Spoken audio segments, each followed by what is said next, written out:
are. About April. You missed one of the deer this time around. I heard you mention Erin this year. That's crazy. She is, and she and her husband, she's pregnant. Airborne.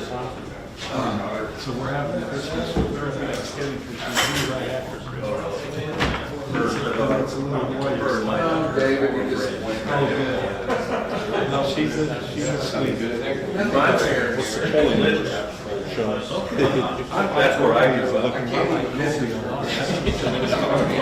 When I was here, Wheatland, we played volleyball. We played when I was on 2-1 they state championship teams, 90 and 91. I love Western Kansas. Our mom grew up. Okay. My mom grew up in Park. Yeah. Oh, My dad was grew up in in my Dodge Wheatland City. district. Yeah. Boy, I wouldn't have ever wanted to Tell you, live there. I made a point of that. I visited, 4 times a year, that was enough for me. Where? I couldn't even tell you. Oh, running. I could live there. Really? I don't ever want to not live here now, of course, but yeah. Nope. With our situation. when I was, Well, there's a lot of things, so. Good turning shelf. The Hayes is great. Church. We lived there when Mark and I were little. 2 summers. I was very much yeah. While Dad finished his master's, he had to go to start school there. Of course, no computer then. Dad did his master's at Hayes, and I did Bring this meeting to order. Ask you to please rise if you are able for the Pledge of Allegiance. I pledge allegiance to the flag of the United States of America and to the republic for which it stands, one nation, under God, indivisible, with liberty and justice for all. Thank you. Please be seated. And welcome to the City Council meeting for November 3rd, 2025 of the City of Lindsborg. Now turn our attention to item number 3, public input. Other than just, okay, and I'm sorry, I meant to, we have Dean Johnson here this evening with us from Fremont Lutheran Church to give us an opening prayer.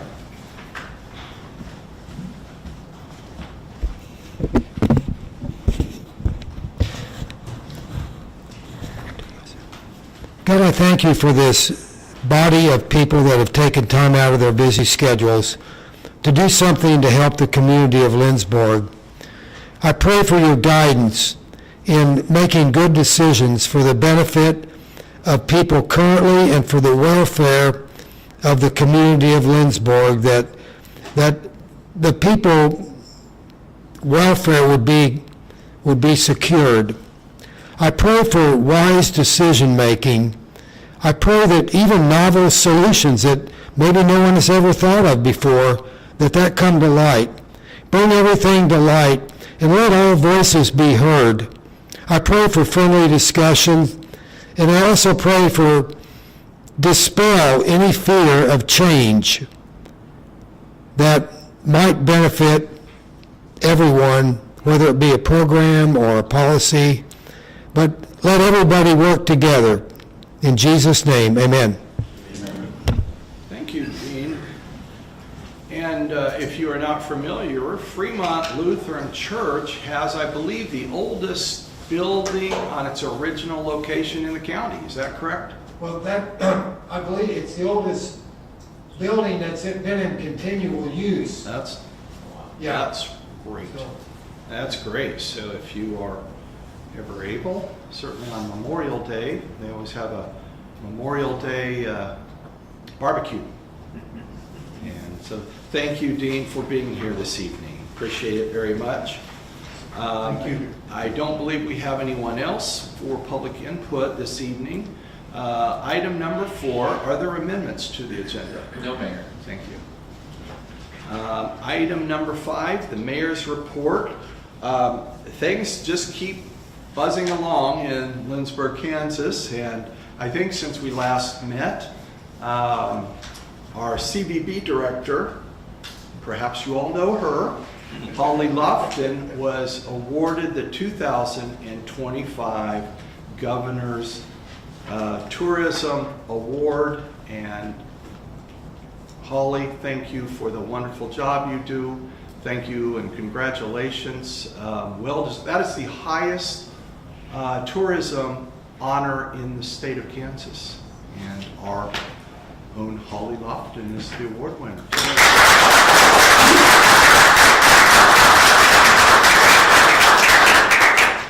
Now, Holly, please go ahead and promote the city. That's all she does. I don't think she sleeps. Thank you, Holly. Bethany Lutheran Church, I don't think I said this last time. Bethany Lutheran Church was awarded a $500,000 grant to restore the sanctuary and the building. And if you haven't been in there in a while, stop in. So the work is in progress. When I go in, I'm always in awe of that sanctuary. I told the pastor that I had a great grandfather named Nils Gustav Ornquist, who was the sexton at Bethany Lutheran Church. And I'm sure if he can see, he's very glad that we finally got some money to restore the sanctuary. So congratulations to Bethany Lutheran Church and to Pastor. Mayor, if I could, I want to add it's a matching grant. So okay. Everyone feel free to get involved Thank you. with earning that match. Thank you. Thank you, $500,000. Yeah. Thank you, Councilmember Vanderbeek. That's a very good point. But, Methodist Covenant, Baptist monies, all. All is welcome. all is welcome. All works the same for historical. That's right. and- All is welcome. Absolutely.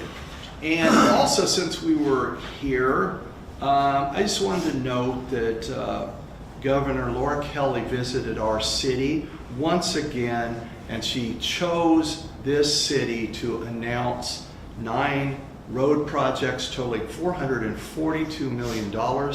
And she came in and was just very, very warm and gracious and made the announcement here. And afterwards I thanked her for coming here, and she said, I wish I could do a Laura Kelly voice, but it was basically, we love Lindsborg. And I said, well, we love having you here. So anyway, I appreciate that very much. And of course, Tanner, 11 million for our project. Yes, ma'am. 11 million. So what a great day that was. Pancake Feed is coming up on the 8th, again at Bethany Lutheran Church for our Boy Scouts. So if you encourage you to go out on that morning, 11/8 in the morning, and have some pancakes and support all of our Boy Scouts in the area. The Sanzane Gallery Holiday Gift Show is open, ready to go, and it's one of the absolute fine points of Christmas time. And so hope everybody gets over there and gets to see that. It's a wonderful time. And we are getting closer to Christmas, so imagine that. And then the last thing, and by the way, there's so many things. It's like, how do you we have so many things going on. But the last thing that I'm going to talk about tonight is at the library on the 13th, on November 13th, at 7 o'clock, that's a Thursday, the library will be exploring the book and talking about the book, O Pioneers, which is Willa Cather. Willa Cather grew up in Red Cloud, Nebraska, and probably many of you know that our good artist friend who's no longer with us, John Blake Burgers, painted oil paintings based on the Willa Cather books, and many of his paintings are on display in Red Cloud. So this is a nice full circle to be talking about O Pioneers at the Lindsborg Library. And if you haven't been to the library, please stop in there. It's really, really nice. and such a nice space. And Susanna Swinson does a great job, and the staff does a great job of making people feel welcome and invited in. So please stop by. Item number 6 is the consent agenda, and these items are routine and acted by one motion. There'll be no separate discussion unless a council member so requests. There's 3 items. The approval of the minutes from the regular meeting October 20th, 2025. Item B, payroll ordinance number 5560, and item C, purchase order ordinance number 5561. Is there a motion to approve the consent agenda? So moved. Second. Thank you. We have a motion and a second. Are there questions on the motion? Seeing no questions, we'll ask our city clerk to please call roll. Councilmembers Lysell, Yes. Bruce, Yes. Eagle, Yes. Presley, Yes. Swanson, Yes. Vanderway, Yes. Corwin, Yes. Peterson. Yes. Thank you, council. Thank you, Roxy. The motion passes. We'll turn our attention to item 7, appointments. Do we have any appointments this evening? Yeah, we do have appointments. Yes. Yes, Mayor. Yep. Oh, yes. Who's good? Oh, Chief? Come on up. I apologize, I was at a funeral today and I make notes on my deal and was scrambling, as Tanner can attest to. I come before you just to get 2 appointments for the fire department. We have 2 gentlemen that have attended a couple meetings, and I didn't bring them in front of me, but one of them is Rodney Rhines.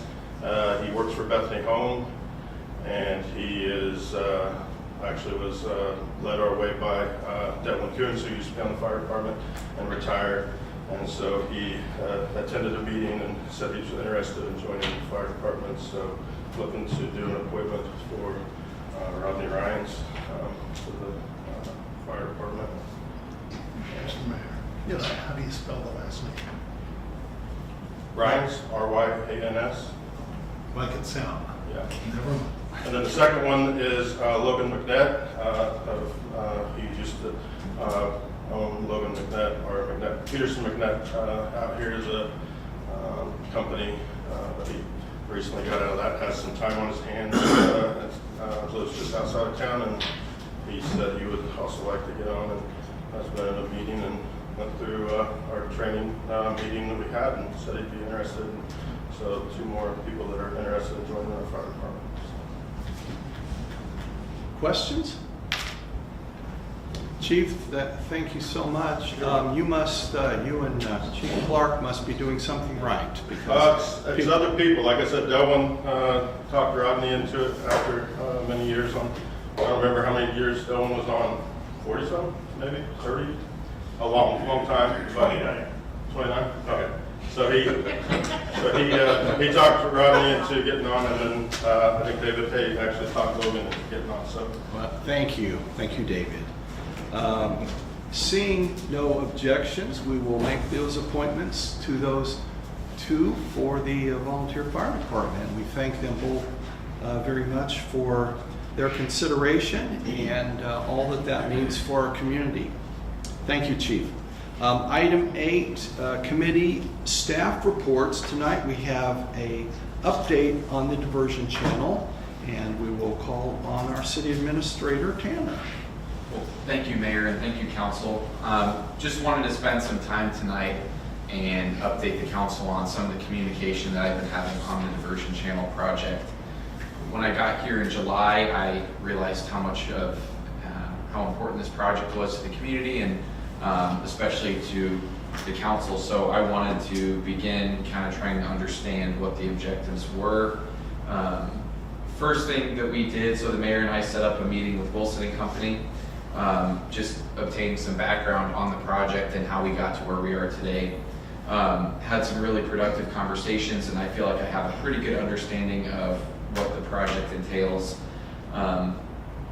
Soon after that meeting, I scheduled follow-ups with adjacent landowners to the proposed diversion channel, and then had phone calls with some of the landowners that lived at estate. So those conversations were all productive, and that kind of led us to where we're at right now, which is the Kansas Department of Agriculture is working on updating our flood map. And so I've been working with the engineers and with staff to try to make sure that the data that they have is updated with some of our recent projects, not only on the diversion channel in the Garfield Edge, but also on Cow Creek as well. So had correspondence with them late last week, and then hopefully getting with the engineers to make sure that whenever we make a decision on the project one way or another, we have the most updated information that's going to allow us to make a responsible decision for the community. So I can answer any questions as of right now, but just wanted to reiterate, like, building these relationships back with some of the landowners that are in the area, and then also with the engineers.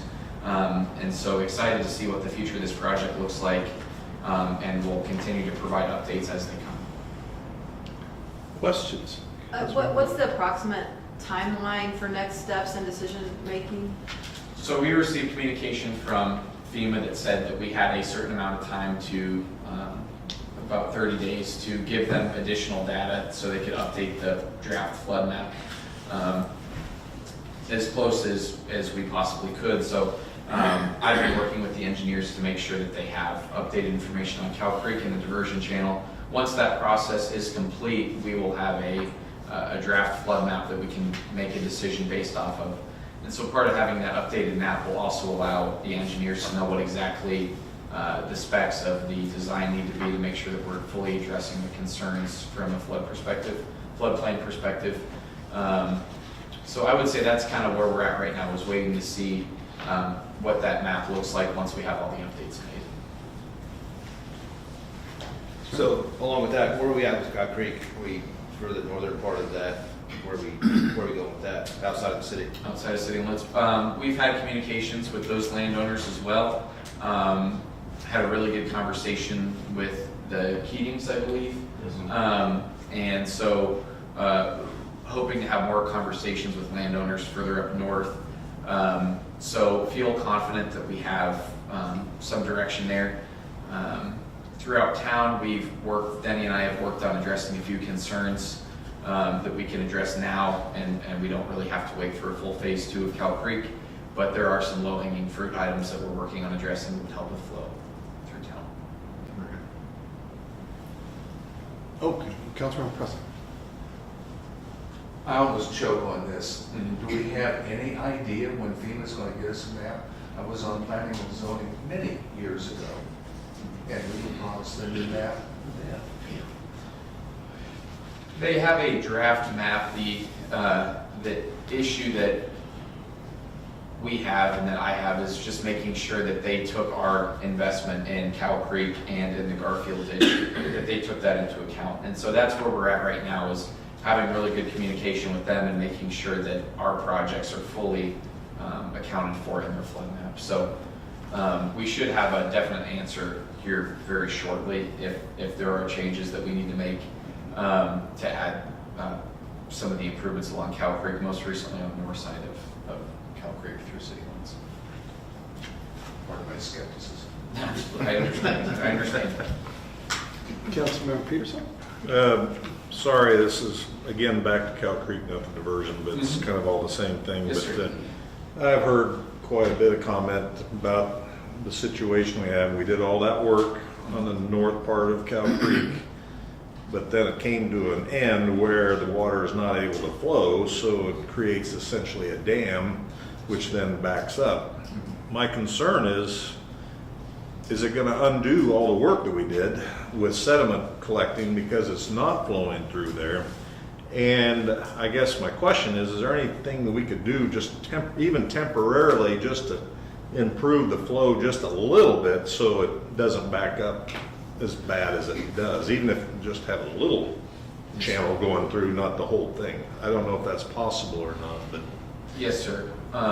Certainly worth looking into to see what our options are moving outside of city limits. One of the difficult parts that we face is that once we are outside of city limits, we lose some of our jurisdiction. But I can certainly look into what that might look like if we're not able to get everything that we have planned. If we can at least make some improvements, it would help with flow. Yes, sir. Thanks. Councilmember Vandenberg? Sorry, I'm going to go back to the diversion channel. Yeah. I think this is the first time that I've heard this discussed where the FEMA map was a prerequisite to making that decision. So, and it's fine if you can't answer it tonight, but can you help me understand, correct me if I'm wrong, or help me understand how that changed, how the perspective on that changed? From my perspective, there is an element of physical protection that we want from this project, as well as making sure that the engineering on the project that we do is going to have a significant dollar sign attached to it.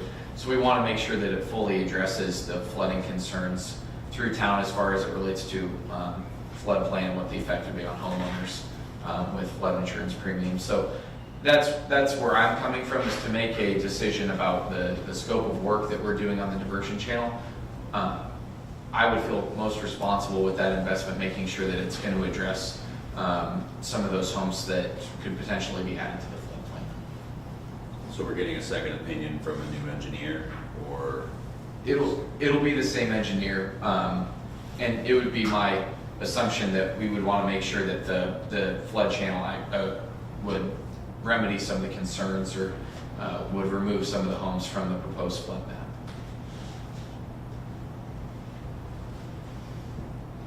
I guess I have a similar concern to John. I mean, that flood map has been outstanding for years, and I don't understand I mean, the diversion project was based on recommendations of engineers at the time. So I guess, and I don't want to put words in your mouth, but it feels like what we're saying is, well, if we get everybody out of the floodplain, it must be fine and we're not going to worry about it. And that concerns me a little bit. Not that, I mean, certainly getting people out of having to buy flood insurance is one objective here, but the primary overall objective is not having a 100-year flood flow into town. And so I'm just not following this. But Yes, ma'am. again, correct me if I'm Blaine. I'm looking at you because I know you've been more dialed. Yeah, and I'm trying to recall if you were in some of those discussions we had with Wilson, and I believe in the mayor. And what I remember about this I was not. I was in an open meeting. So about this same time last year, Wilson started, in a sense, pressing us a little bit, just their concerns that FEMA was coming again with this map, and that we needed to show progress on doing some of this work, so as we wouldn't be in a position where, okay, now the map's out, and you have, and I remember the number of potentially 150 homes placed in the flood zone, that if we didn't show them we were making progress with the diversion channel and some of the others, that this inevitably was going to happen. So, and again, FEMA still doesn't have a map presented, but I felt like all of that was only diverted, excuse me, by having a diversion channel. So I don't know if that's still kind of the same. Yes, sir. Where we're at now. Yes, sir.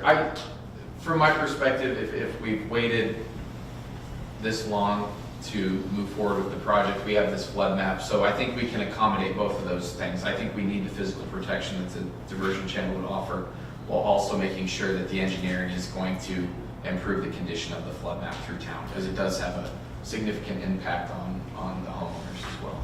I guess I would just like to see a more comprehensive timeline maybe built out, that like a parallel pathway, because we can't wait indefinitely for FEMA, and I mean, based on the current situation, I think indefinitely is a possibility, right? Like, so I just have concerns with it being contingent on the issuance of the floodplain, of the flood map.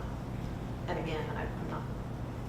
I think what I'm hearing Blaine say is it was the other way around, is that we need to get work done in order to have success in getting the flood map redrawn in a way that would protect citizens. So waiting for the map feels like a complete 180 to me. Yeah, and that's the way I remember it, is they wanted to see us submit what Wilson has designed, and Wilson said we don't have any guarantees, but that with what we plan to submit and moving forward with that, that would get us what we needed for FEMA to have a flood map that would be good for the community. But they wanted us to start Agree. moving and acknowledging that we were making progress with that before FEMA would come out with that. And quite honestly, what I remember is that by now the flood map would have been out. So we're past that time. But We heard that. we heard that before 2000. years ago too, so. Yeah, so. Councilor Swanson? So we're saying that that window has now passed and that we should take into account the new information being provided by FEMA. In what way do you think that is going to benefit the project? Are there going to be changes made based on the data that FEMA provides us that will reduce the number of homes in the floodplain and or improve the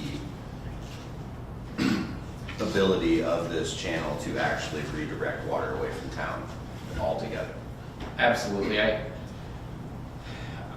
I want to make sure, and I agree, we are moving forward with having these conversations and setting us up in a position to move forward where we can make that ultimate decision.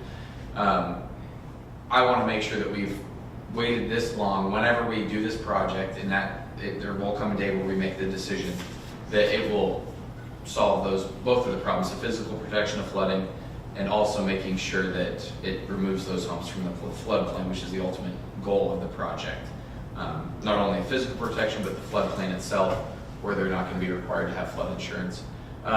So we have come to a point where we're kind of working on both of those at the same time, where we have the engineering and we're working with the engineers to submit that data to FEMA and to the Kansas Department of Agriculture. So that is ongoing, but we are kind of working with this draft flood map and making sure that what they've proposed currently will accommodate for the improvements that we've made on Cow Creek. And so that was not saying that affects our decision or the engineering, as much as just to say I want to make sure that the flood map that they're drafting is as accurate as possible with the current condition of the topography in town.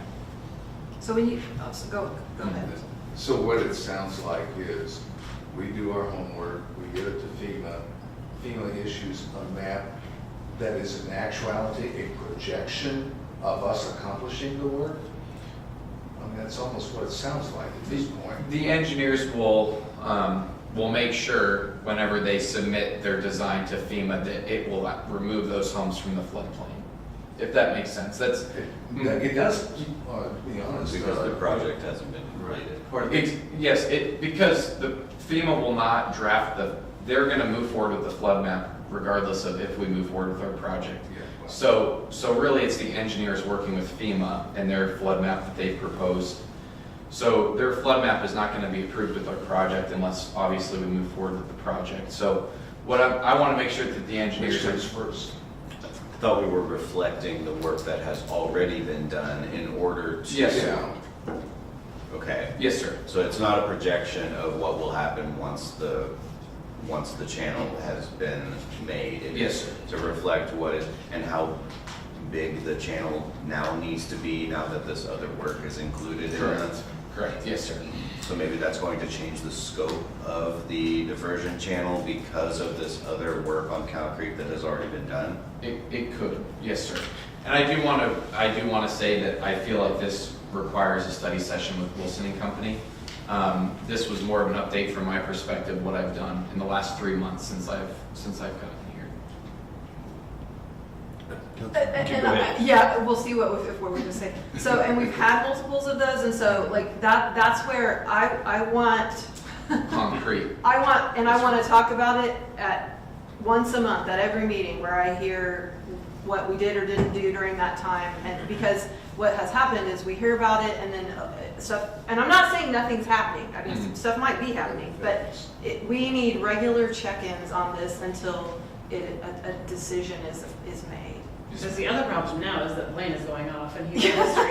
He's a history of the whole project. And he's done in a month, so. He can still show up to the meeting. Yeah. It'll be fine. We'll meet fire. The other thing that I would add is that what I recall him saying, that being Wilson, is that if we didn't show progress and show that we had a plan for what we were going to do with that diversion channel, and the FEMA map came out, We would then incur expenses to refile a plan, and because it wasn't in at the time that they were developing the map. And that was going to be a delayed process, and you know how that could go. An inexpensive process, upwards of $150,000 additional, than to now submit our plan after the FEMA map had been developed. To now we're going to say, oh well, now we have this plan that we're looking to go forward with. Here's what it is. That was going to be a timely and expensive process. Yes, sir. Yes, So what I'm hearing is, I think, correct me if I'm wrong, that Wilson is working for us to show what that plan is.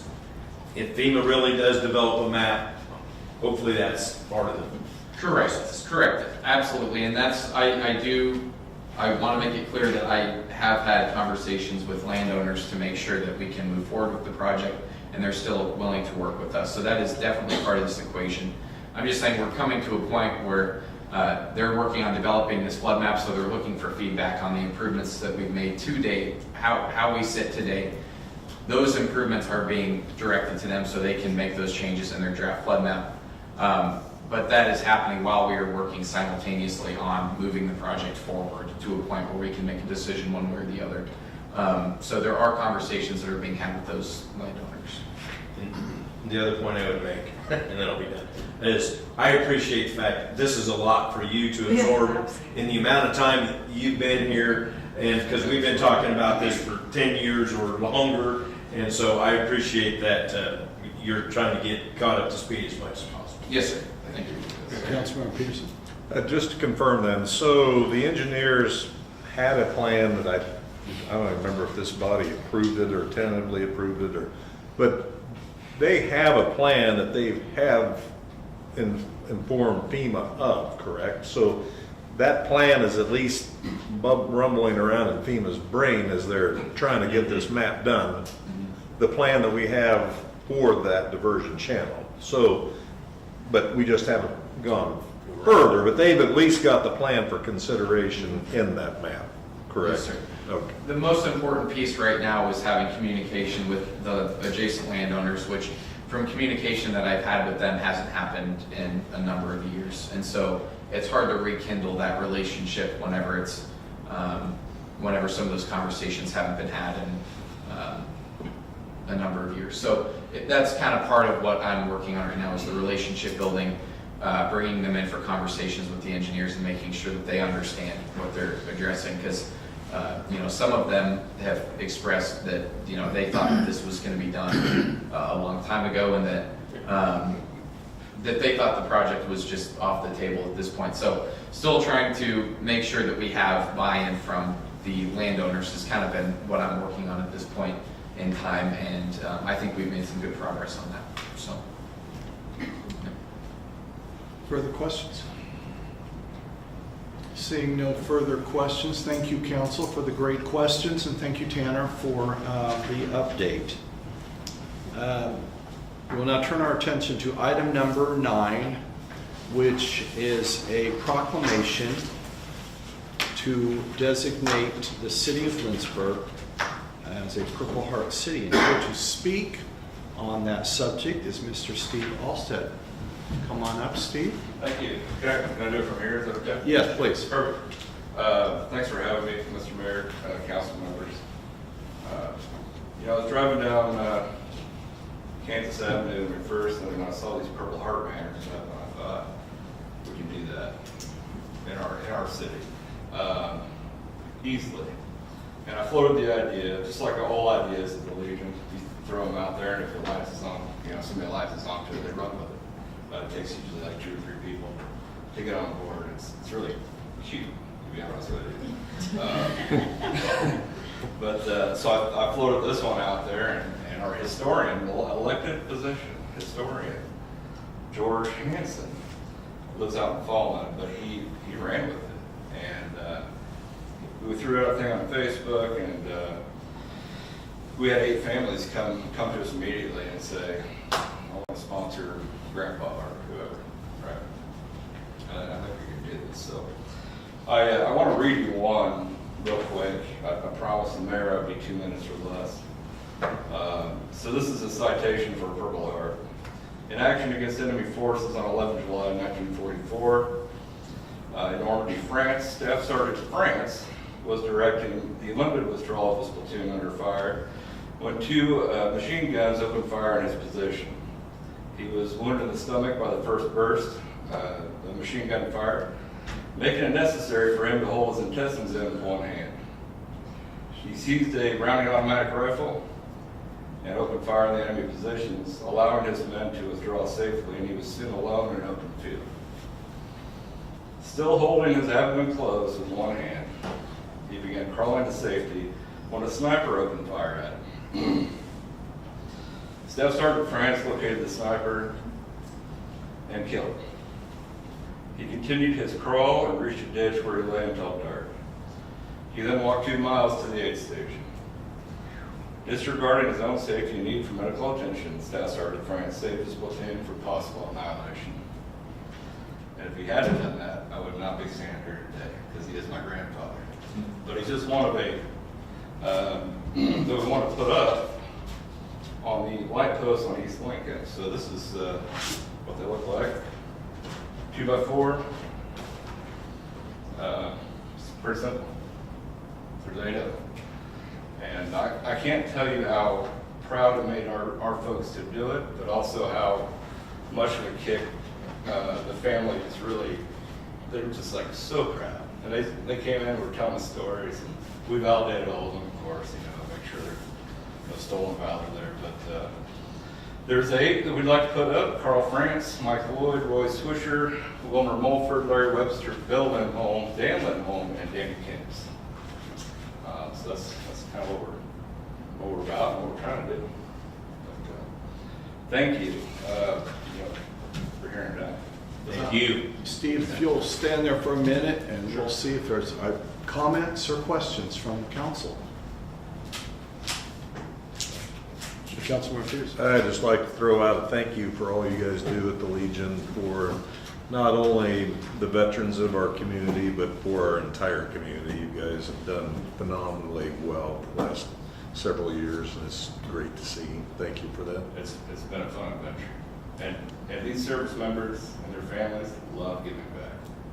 And sometimes when they're struggling, they can always come together and do that. You know what I mean? Yeah, sorry. Here's my heart. Any other questions? Thank you, Steve. Council, I'm going to read the proclamation. A proclamation declaring the city of Lindsborg as a Purple Heart City. Whereas our nation and its principles have been defended throughout history by brave and patriotic men and women who sacrificed their own well-being for the cause of freedom and democracy. And whereas the Purple Heart is the oldest decoration in present use and was initially created as the badge of military merit by General George Washington in 1782. And whereas in 1932, on the 200th anniversary of George Washington's birth, the badge of military merit was renamed the Order of the Purple Heart. And whereas the Purple Heart was the first American Service Award of decoration made available to the common soldier, and is specifically awarded to members of the United States Armed Forces who have been wounded or paid the ultimate sacrifice in combat with the declared enemy of the United States of America. And whereas the residents of the city of Lindsborg have great admiration and the utmost gratitude for all the men and women who have selflessly served their country and this community in the United States Armed Forces. And whereas the city of Lindsborg has always supported its veteran population and pledges its ongoing commitment and support for the men and women who so honorably serve our nation. Now therefore, I, Clark Schultz, Mayor of Lindsborg, do hereby proclaim the city of Lindsborg as a Purple Heart City and recognize the 7th of August as Purple Heart Recipient Recognition Day, and commend the citizens of Lindsborg to show their appreciation for the sacrifices the Purple Heart recipients have made in defending our freedoms, to acknowledge their courage, and to show them the honor and support they have earned. And the seal of Lindsborg will be affixed on this day. Council, I would be looking for a motion to approve a proclamation declaring the city of Lindsborg as a Purple Heart City. Is there a motion? So moved. Second. We have a motion and a second. Are there questions on the motion? Seeing no questions, all in favor of the motion signify by saying aye. Aye. Opposed, no. Ayes appear to have it. Ayes do have it. Thank you, council. Thank you very much, and thank you, Steve.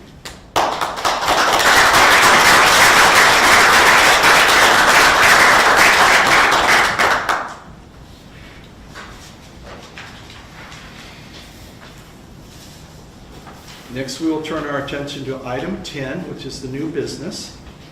And there are several items, so we will get started. Item A is the debt set-off agreement. And I will recognize Roxy and David. So since about 2005, the city of Lindsborg has participated in the state of Kansas's debt set-off program for utility, municipal court, and EMS fines that have been unpaid.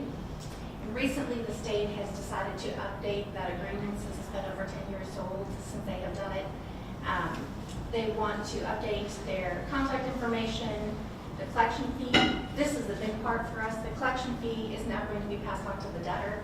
So in the past, the 19% has been pulled from the city's portion of what we've received, and now it's going to be passed on to the debtor, and we'll receive 100% if they do any of the collection. And then if the city fails to appear for a formal hearing and an appeal, we will be charged. Those are the four main changes to that. We also, the city has an agreement with the Collection Bureau of Kansas, and they help with some of our debt. We now upload everything to CBK instead of debt set-off, but we still have all of those old debts that we had previously put in the debt set-off. So we still need to be a part of the program. And so we are looking for a motion to sign the new agreement with the state of Kansas's debt set-off program. Thank you, Roxy. Are there questions for Roxy from the council? Councilmember Swanson? Is any of the debt sort of being counted on to be a part of our funds, not revenue, but funds, general funds, or? No, the way we do accounting, we don't have anything as far as payables or account payables or anything like that. With Kansas budget law, it doesn't account for that, so no, it is in there. Councilmember Peterson? How long do we go before it enters this program? How long is past due are these debts before it gets into the system? It depends on where the debt is coming from, because utilities, it's 90 days, 3 notices. With court, it depends on what the disposition is and how long it takes to get to that point. So for court, it's usually a little bit longer than it is for utilities. Is that all set by state statute or rules, or is that our ordinance, our rules here? State? For utilities. Okay. So then it's different for EMS charges? So those are all old charges. As you guys may remember, we had AMR as our provider, so these are all when we were a provider. So a lot of these debts are older debts, but we're surprised, not daily, but a couple times a month when we do see money rolling in from some of those debts when we were a provider. Further questions? Well, and you said that if we fail to appear, then? Only for an appeal. Okay.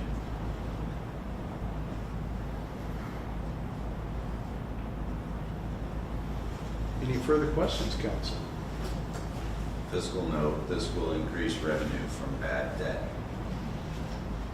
We do have all our old debt prior to February 21st, 2022. So, I mean, how much debt are we talking about? How many people? I cannot tell you how many people, but I have it broke down by utilities, ambulance court, and those who had taken an EMS class. And right now, our total sitting with debt set up is $196,512.12. And with just the Collection Bureau of Kansas, that is, they have some court and some utilities, no ambulance, no EMS, and it is $119,889.93. There's 3,000 people in the town and 4,000. A lot of the utilities are people that have moved in and out. Ambulance, it could be someone that visiting, so I mean, it's not all current residents, I would say, for sure. And again, same with court. College students moving in and out. I'll just say I'm glad we're not counting on that money as well. And like David said, I've been surprised, we have collected on deaths that are over 10 years old.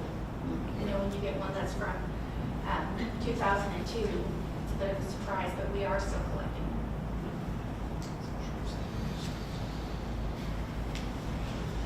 Further questions, council?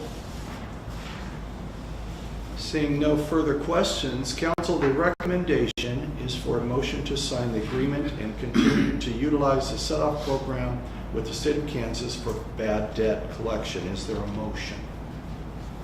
So moved. I'll second. We have a motion, a second. Questions on the motion? Roxy? Okay. Councilman Swanson? If we were to not stay in this program, what happens to that debt? Does it go away? Or does the state of Kansas just no longer attempt to collect it on our behalf? I would have to clarify that with them, to be very honest. Like, would we forfeit any claim to that debt if we did not remain in this program? That's my only question.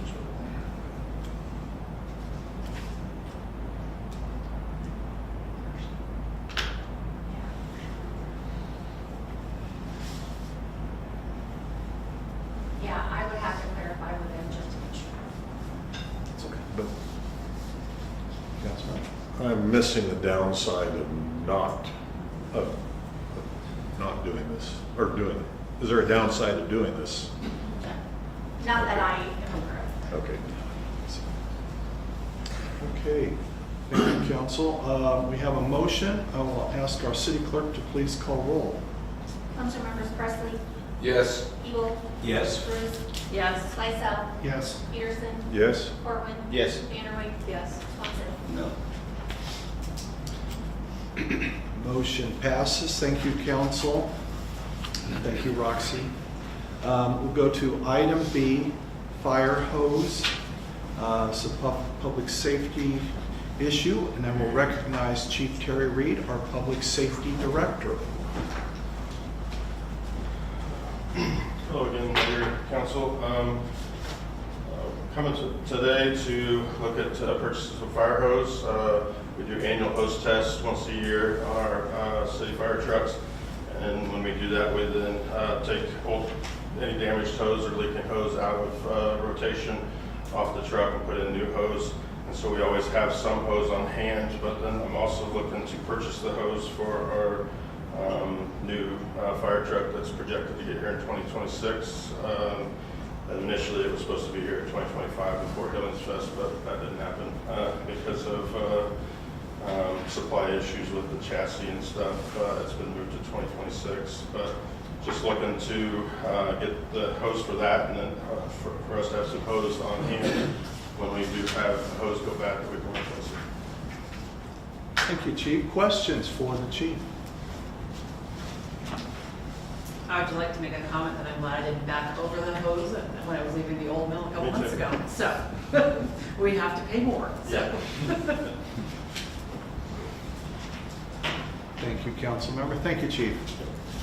Council, the recommendation is for a motion to approve the purchase of fire hose for the new pumper fire truck and to replace old hose from Ed M. Field Equipment Company in the amount of $12,288.38. Is there a motion?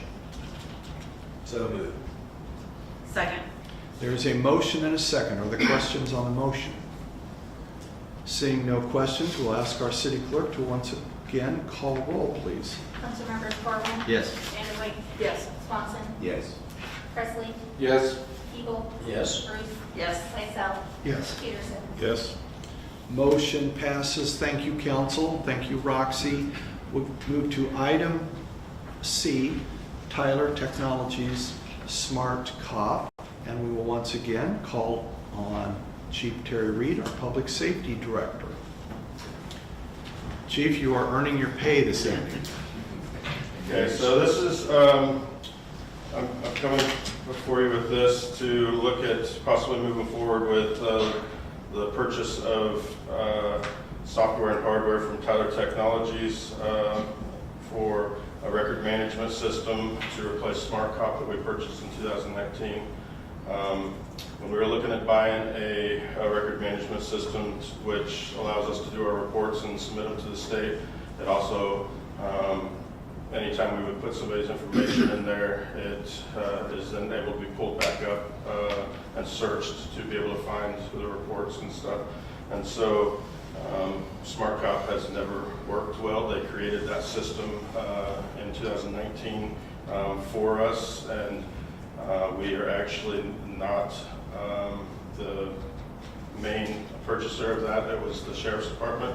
And so for us to save money, we went on, a lot of the smaller agencies in the state or in the county went on with the Sheriff's Department, and we got a really reduced rate, but they are the facilitator of Smart Cop. So any issues that we have, basically we have to go through the Sheriff's Department to get those fixed, and we are, Julia is on the phone with them weekly with issues on submitting stuff to the state. If we have problems submitting reports to the state, we then have to work with the Sheriff's Department to get those fixed, and sometimes that's a long process.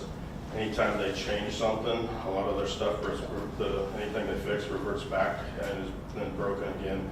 But for the 5.5 years that we have had them, it's never worked.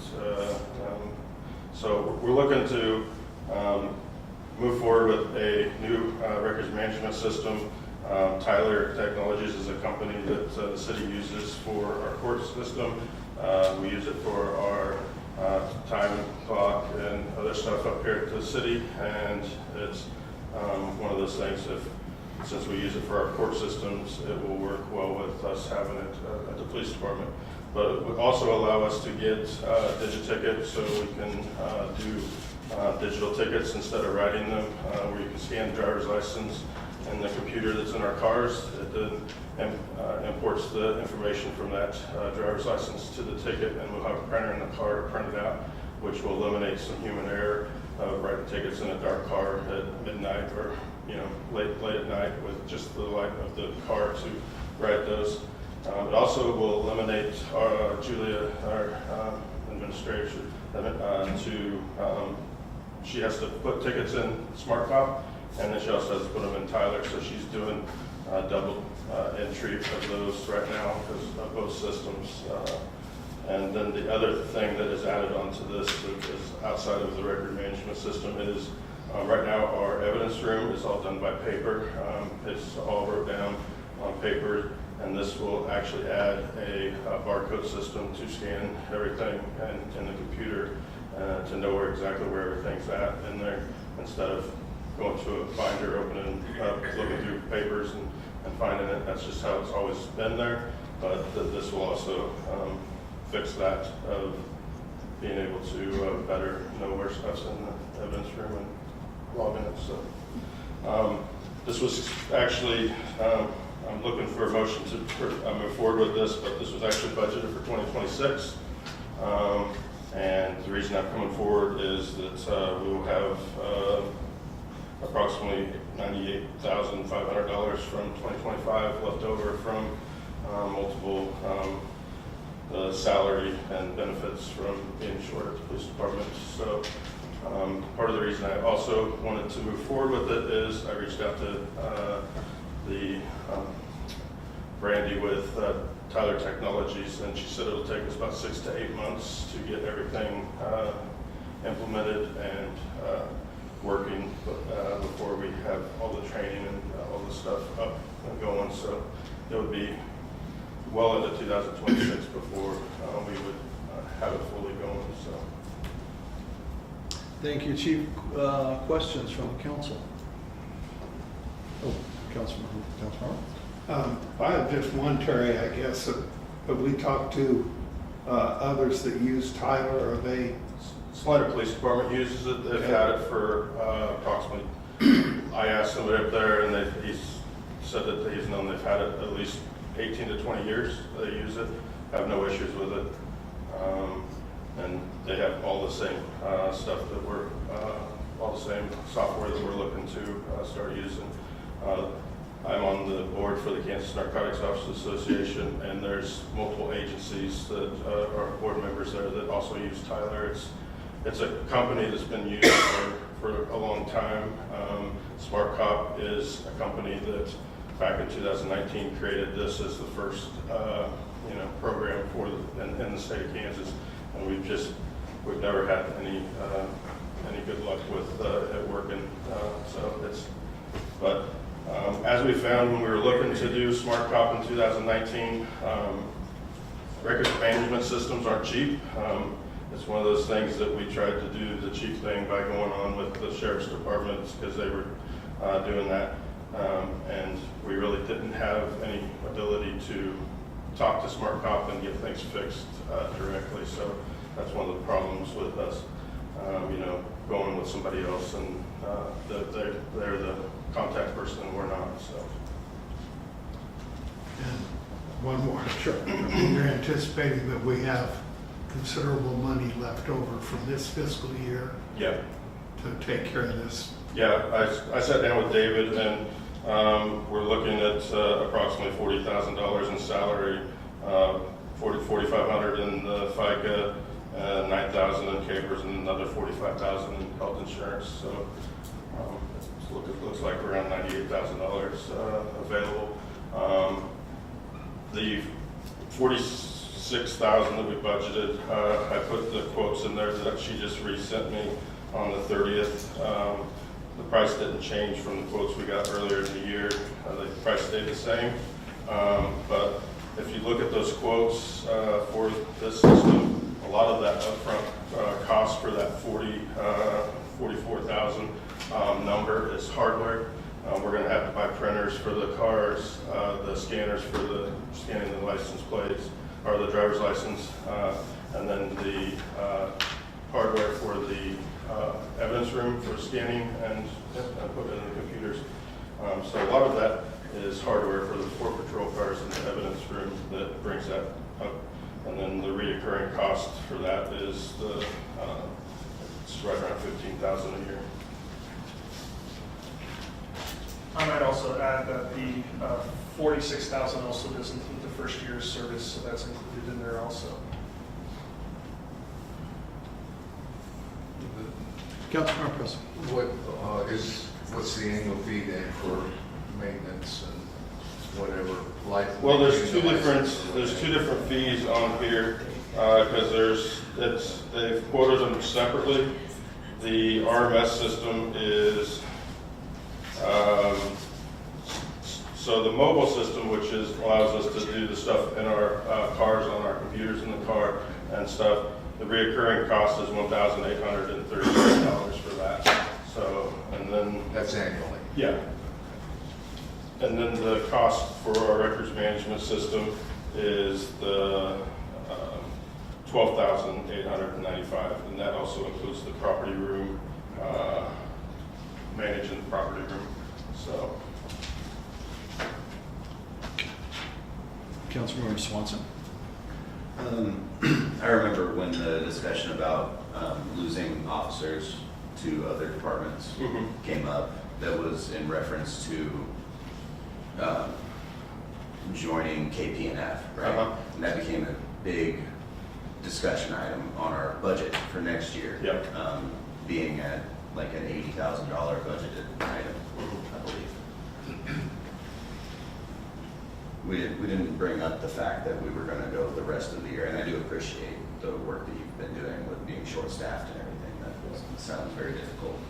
I don't remember this being a part of the discussion of how much we would save. Were we still planning on trying to recoup those lost officers? Yes, we have an officer starting tomorrow. Okay. We have another officer starting December 5th. Okay. We're still taking applications, still trying to get fully staffed. That's Sure. our goal. Sure. But moving forward, this is anticipating benefits. The person that we hire starts tomorrow. Benefits won't start till December, and the Right. person that starts in December, benefits won't start till January. Right. So And this technology will help reduce the man hours needed just to this produce the operations. Well, one, talking to Salina, this works with submitting our stuff to the state. Right. This doesn't have issues, the officers at Salina don't deal with the issues that we have of it not working.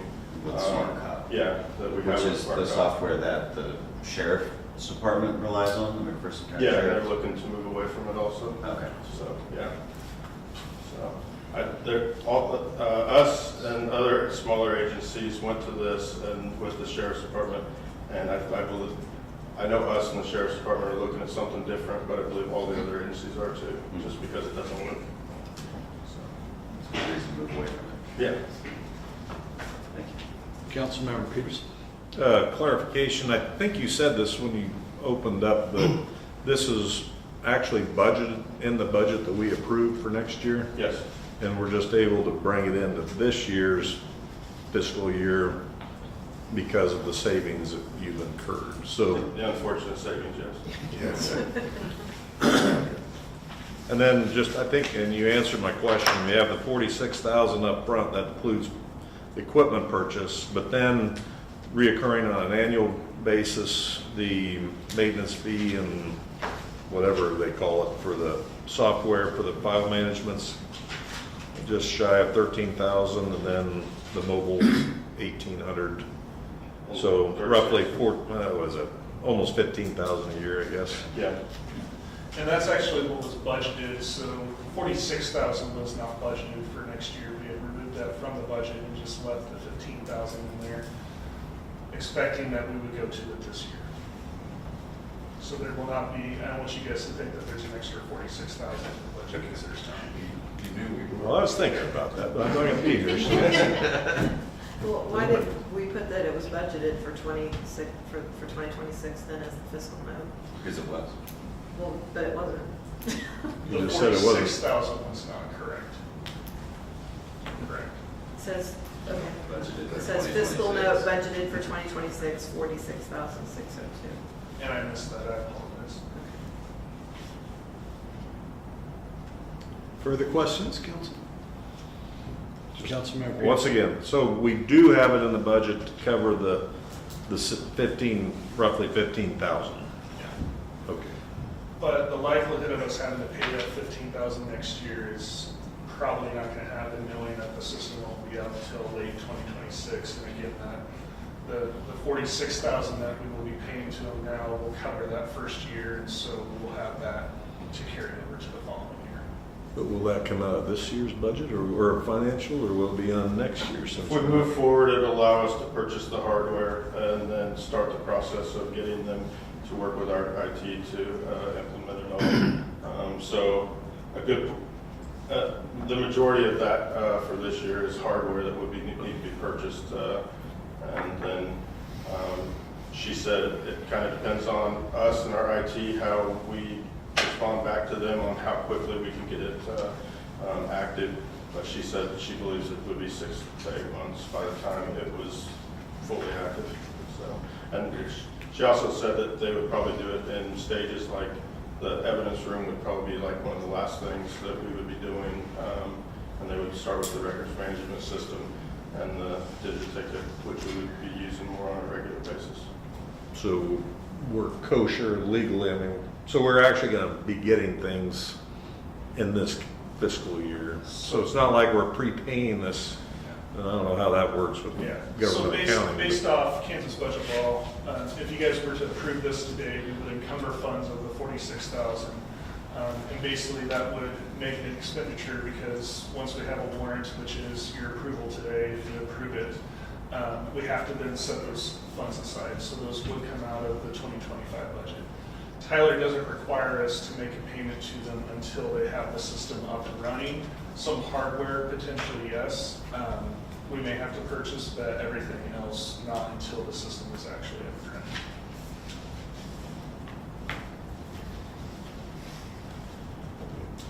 Further questions, council? Councilman Swanson. Last thing, Chief. Yep. You think everybody on the force will be able to adopt this technology fairly intuitively? It won't be too much of a struggle to train a whole new No, system? they sat down with us and did a presentation. I think it's actually easier to use than what we're currently using. Sure. But they also, part of what we're paying here is for training, where they actually come here and implement a training. And they say it's approximately a week-long training with our people on our shifts, so they... And it'll actually be a simplification of what you've already been doing. Yeah. With less legwork. Yeah. So once we set up the training, they said that they know we work shift work, so it would actually be implemented to work with even the people on night shift on getting people trained. So good. Yeah, cool. Thank you. Further questions, council? Seeing no further questions, thank you, Chief. Very good presentation. Council, the recommendation is for a motion to approve purchasing software and hardware from Tyler Technologies in 2025 using police department budget instead of 2026 capital outlay. Is there a motion? So moved. Second. We have a motion and a second. Are there questions on the motion? Seeing no questions, we will ask our city clerk to please call roll. Councilmember Swanson. Yes. Anderly. Yes. Corwin. Yes. Peterson. Yes. Lysell. Yes. Bruce. Yes. Eagle. Yes. Presley. Yes. Motion passes. Thank you, council, and thank you, Roxy. We turn our attention to item D, Rural Fire District Number 8 Agreement, and I will recognize our Finance Director, David Hay. Thank you, Mayor. Thank you, Council. So what I bring before you today is the city has an agreement with the Rural Fire Department to provide fire services for their territory. And so the Rural Fire Department has their own apparatuses and equipment that is housed in the fire station. And then we use the city firefighters to respond to the rural. And so every year we come before you guys with a new agreement. With this new agreement, we increase the cost of offsetting the maintenance of the pagers, the repeaters, the fire whistles, and other communication equipment, including emergency telephone services for Lindsborg Volunteer, vehicle storage, utility, telephone, gas, and light expenses. That is what we increase 3% every year. And then they also provide for every run, they will provide $17,300 per year for runs up to 40, and any in excess of 40, they pay an additional $180. And so we do identify the runs as whether they're rural runs or whether they're city runs, and then they're billed on a quarterly basis. So what we're bringing to you today is a signed agreement. The Rural Fire District met earlier this last week, and they approved the agreement. So we're just bringing the approval to City Council now, and so we're just looking for a motion to approve the 2025, it should say 2026 agreement between the City of Lindsborg and Rural Fire District Number 8. Thank you, David. Are there questions for David? Councilmember Peterson. I only have 2 meetings left, so I feel obligated to bring this one up. We lease purchased a pickup for the fire chief. Correct. At a fairly large sum. And does he make runs to the rural, for the rural department also? Yes, we have an agreement between both departments to where either vehicles can be used for responding. So but we may take city trucks off on rural calls, and rural calls we can take city trucks too. But are the rural districts sharing in that added expense for a new truck? There was no added expense. It was not brought to the rural department at that time asking if they would be willing to pay anything. So the short answer is no. a little late now, but I would encourage you to consider that anyway in the future. Thank you, council member. Further questions? Seeing no further questions, council, the recommendation is for a motion to approve the 2025 agreement between the City of Lindsborg and Rural Fire District Number 8. Is there a motion? So moved. But with the correction that it's 2026. Yeah, I'm sorry. Yes. Yes. Thank you. Do we need to amend the motion? A motion to, we can do that once you, who made the motion? I should have done that. Okay, so you can withdraw your motion, please. Withdraw. The recommendation is for a motion to approve the 2026 agreement between the City of Lindsborg and Rural Fire District Number 8. Is there a motion? So moved. The motion is second. Are there questions on the motion? Seeing no questions, we'll have our city clerk please call roll. Council members Bruce, Yes. Ebel, Yes. Presley, Yes. Swanson, Yes. Vanderway, Yes. Corwin, Yes. Peterson, Yes. Lakesell. Yes. Motion passes. Thank you, council. Thank you, Roxy, and thank you, David. Next, we'll turn our attention to item E, the land license agreement, and we will, I recognize our city administrator, Tanner Faust. Thank you, Mayor.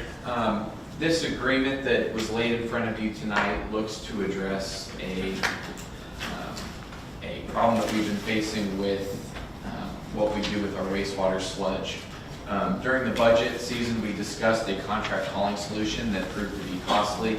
And so in searching for solutions to this problem that would reduce our investment, we worked with the county to send out a letter within 3 square miles of city limits to landowners that have over 80 acres to request proposals for a land lease or land license agreement that would allow us to apply wastewater sludge on their land. So we received two proposals, and the one that was significantly closer to town, we've been in conversations with him about what that might look like.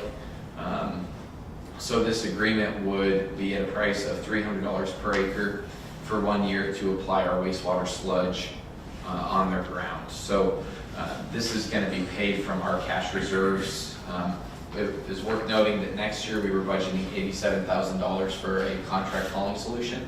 While we have looked at these options and received quotes, it would be significantly more, up around $200,000 for that first quote we received. So we would experience significant cost savings with this agreement.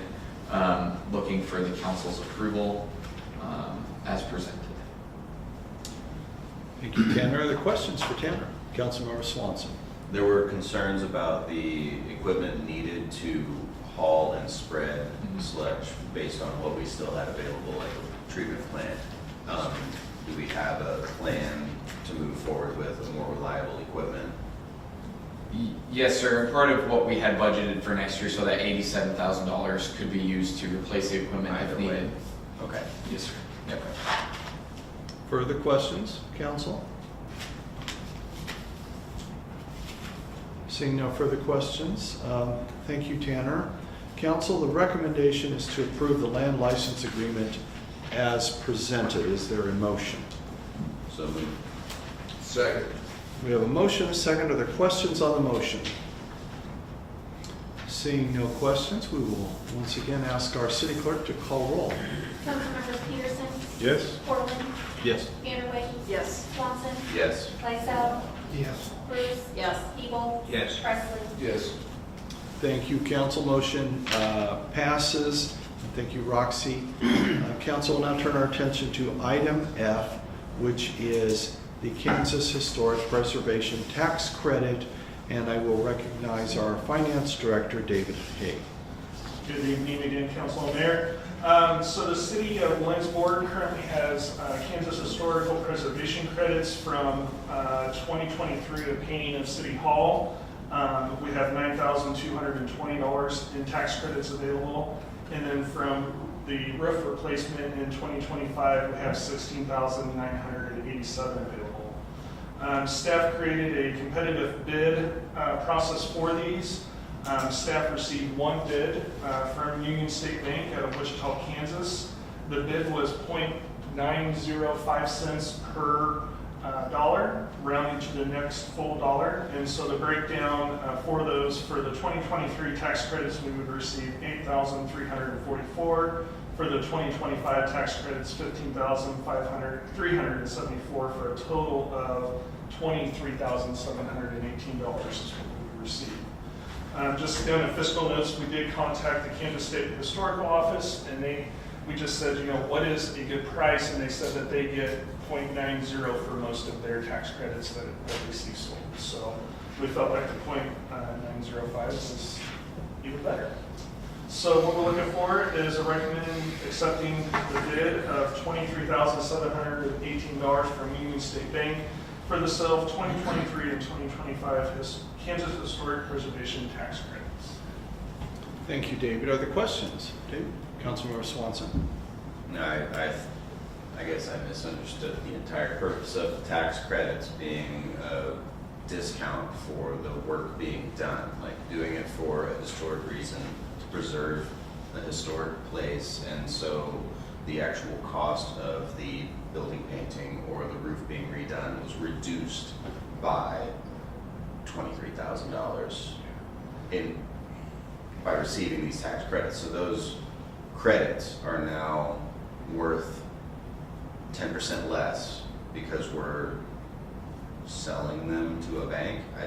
Yeah, so what happens is we receive tax credits because anybody that owns a historical building and does work on it can receive historical tax credits. The city does not have any tax liability, so we have no reason to keep them for ourselves. And so what we do is we go out to the RFP process and try to sell these on the open market. A bank has taxes that they have to pay, privilege tax, and these will count towards their privilege tax dollar for dollar. But obviously there is a cost to them to acquire these, there is a process that they have to go through, and so that's why we're not getting the full amount. As far as sales tax, we would not have paid any sales tax on any of these based off that we are a government entity that does not pay sales tax. Sure. That is the key point I was missing. Thank you. Yep. Thank you, Councilmember. Councilmember? I can't remember, is there a certain amount of time you have to use them? You mentioned 2 years, and I believe you may be correct. That's what I like to hear. Thank you, that's really all. But I did look, and our tax credits are still listed on the website, and we would not expect them to be on the website if they weren't available for purchase. That was very good. Roxy read that in her minutes. Good thing if you highlighted that. Further questions, council? Kristen was right. Yes, we'll put that in the motion. Seeing no further questions, thank you, David. Council, the recommendation is to accept the bid of $23,718 from Union State Bank for the sale of the 2023 and 2025 Kansas Historic Preservation tax credits. Is there a motion? So moved. Second. There's a motion and a second. Are there questions on the motion? Seeing no questions, we'll ask our city clerk to please call roll. Councilmember Siebel, Yes. Presley, Yes. Swanson, Yes. Vanderway, Yes. Corwin, Yes. Presley. Oh, sorry, Peterson. How many votes do I get? It's been a long night. Peterson, Yes. Lysell, Yes. Bruce. Yes. Council, that the motion passes. Thank you, council, and thank you, Roxy. And we want to give a special thanks to Councilmember Presley, who shown he's an honest person. Given a chance to vote twice, he will not do so. I'm waiting for 2 votes for tomorrow. I was just making sure you were all still awake at this point. Just Well, you'll stick with me the next one. Yep. Council will now turn our attention to item G, which is health insurance renewal. And I will recognize our finance director once again, David Hay. All right, so every year the city of Lindsborg meets with Freedom Claims. Freedom Claims is our third-party administrator, and we go over the health, dental, vision, and prescription coverage that the city of Lindsborg offers to all full-time employees. So when we say we put out to bid, basically Freedom Claims goes out and gets bids for us based off, they have all of our information to be able to submit those. Now, I will say one thing, you should be at your desk, there should be two papers.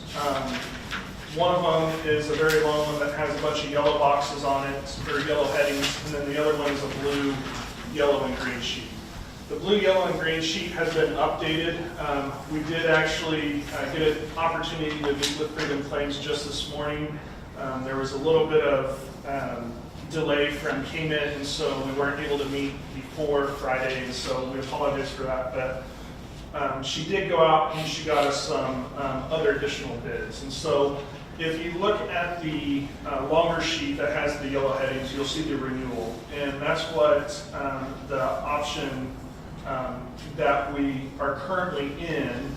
You'll see the current to the left and then the renewal to the right. You'll see that the coverages are staying the same. We're not changing any coverages. The only thing that unfortunately changes is how much the insurance costs.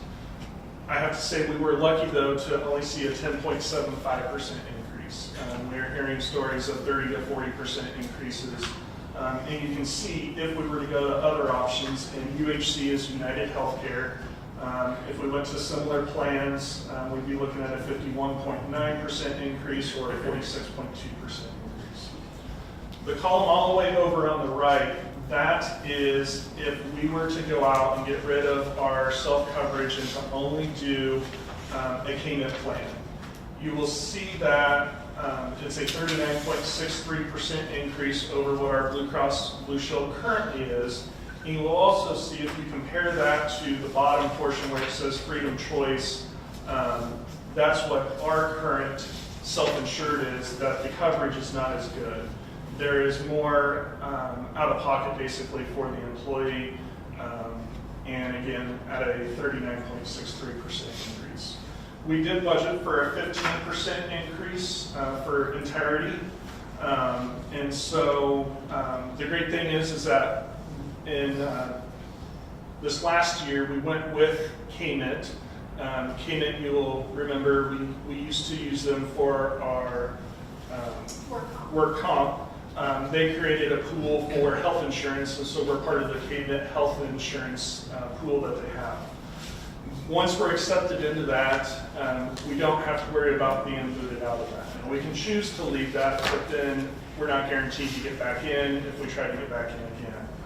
With KMIT, we had a 15% cap for the year of 2025, or 2026, sorry. And then the cap for 2027, they have already announced is going to be a 20% annual cap. We budgeted 15% for this year. Again, we were presented the two options, the renewal and also to go individual. Up top, you'll see there's a couple of different options, or those are the two options, I apologize. One thing that we are happy to be able to do is to provide no increase for our employees. So because we budgeted a 15% increase within the salary budget, it allows us to maintain the rates for the employees that they currently have, and so it lists those out.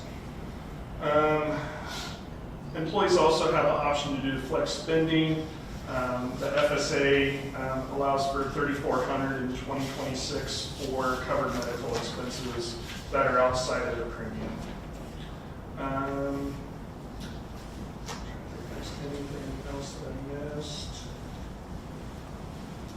So with this, the recommendation is a motion to approve KMIT Option 1 Umbrella Health Insurance with Blue Cross Blue Shield as a member of the KMIT Health Association Health Plan using Freedom Claims as a third-party administrator. Thank you, David. Are there questions for David? Councilman Peterson? I'm just trying to tie this together. So this sheet, yep, Is the top and the blue what you're suggesting we go with? Correct. But those numbers don't line up with the numbers. Absolutely. So this has definitely been a learning process for Roxy and I in trying to understand exactly what it is. So what that includes, let me pull up that. I thought we had included that in the In the council packet? It's in your last page. that shows the breakdown. The sheet Corey just held up. No, it's a different sheet. I'm good. And the one in the packet's different than the one here. Yeah, he said they updated this one. Okay, so this is the updated. This is the updated. Correct. The hard copy you have is the update after. Okay. But so I'm going to do this off memory because I can't find it right now. So basically, the 822.08. Yep. So what that includes is $559.66 underneath the renewal for the employee only. So that's $559.66. Yep. Okay. There is a $45 administrative fee that is charged by Freedom Claims to bill and administer basically the billing for those. Then there's also a certain amount that is put into our reserve, so into our insurance trust fund. And what those are used for is those funds are then used to pay as claims come in. Historically, we've been roughly 80 to 90% funded with that. We're now up to about 125%.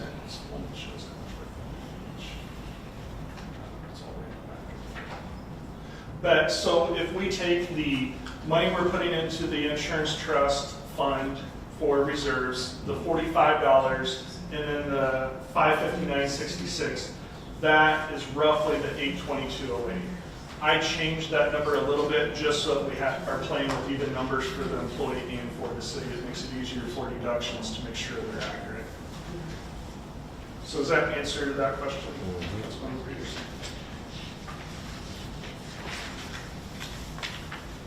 Further questions for David?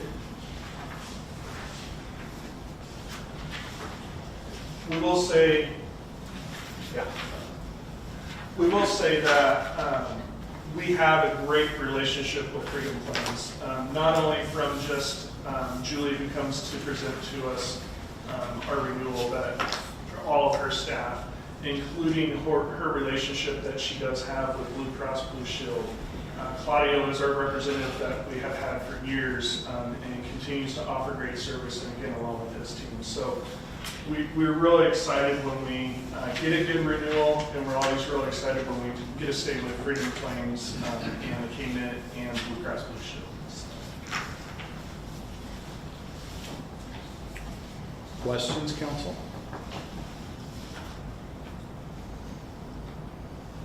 David is hoping no. Actually, no. I'm good. Many things. Okay, Staff likes this. I think it's a good idea. Staff does. Staff, we feel very comfortable with this, and I think it's a great benefit to our employees for retention for sure. What we're able to offer, again, you'll see the comparable plan. She couldn't find a comparable plan with our deductibles, our co-insurance, because it's just not something that is offered. So the great thing is our employees help this also. So as our employees watch what they're doing, it helps us to keep costs low, because the fewer claims we have, the more money we have in reserve, which is funds sitting there available to pay in the off chance that there's a catastrophic event where everybody meets their highest deductible through the Blue Cross Blue Shield. And so as members are able to save, and we've done different things, and people are using the urgent care, and thank you to Lindsborg Hospital for making that more available than it once when it became available to start. But using that instead of the ER is absolutely Generic is- prescription utilization is extremely high. Sounds like a group HSA. A little bit different, but yes, yeah. Okay, any further questions?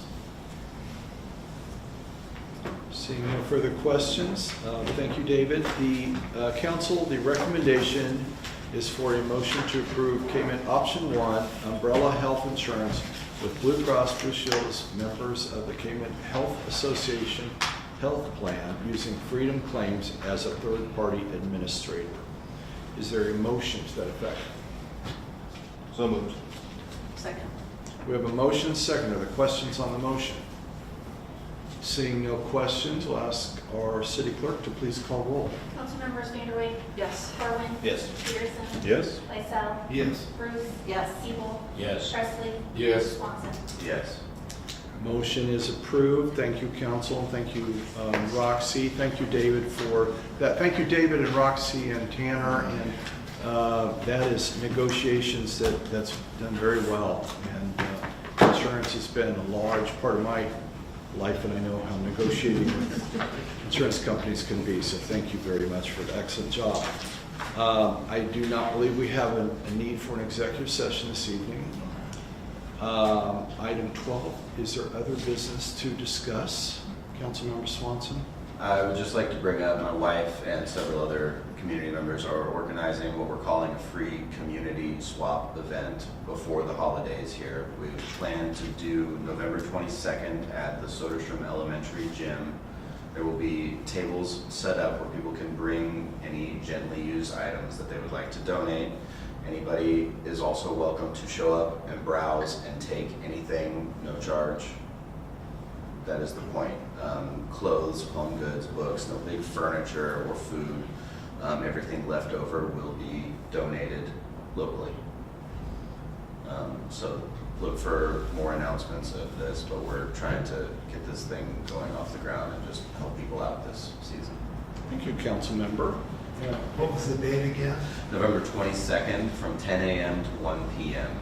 We'll have tables set up in the gym. It's a Saturday. Thank you, Councilmember, and your wife and your entire family. And speaking of which, Councilmember Swanson, do you have an introduction that you are wanting to make? Oh, yes. My son has been very, very patient. He's been trying to signal to me that he would like to leave. I couldn't quite understand. Stop asking questions. I thought you were doing spells over here. Yes, well, he's holding a spell book. He may have he's doing the taking home spell. Yeah. Councilmember Swanson, thank you for that, and welcome. We're glad that you're here. And I was going to say, Councilmember Bruce gives me that signal a lot too. You may not know this, but the KU basketball season started tonight, and we are now an hour into the game, so I've been very patient. Yes, you have. About the smells. Do that for you. Yeah. Council, we can expedite this. Seeing that we are at the end of our approved agenda, we are adjourned. Wow.